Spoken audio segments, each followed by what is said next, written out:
starting from jihad against nafs, against shaitan, against the social pressures.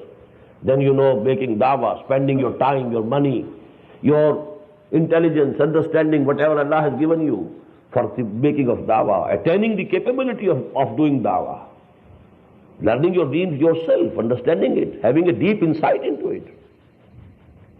خَيْرُكُمْ مَنْ تَعَلَّمَ الْقُرْآنَ وَعَلَّمَهُ. First you have to have the understanding of Quran for your own self. Then you can go and convey the message of Islam to anybody. Don't deceive yourself, you are making dawah. And then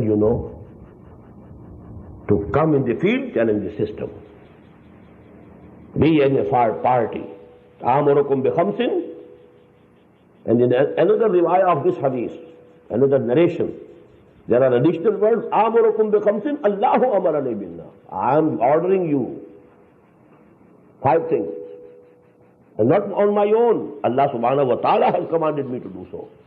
بِالْجَمَاعَةِ وَالسَّمْعِ وَالطَّاعَةِ وَالْهِجْرَةِ وَالْجِهَادِ فِي سَبِيلِ اللَّهِ.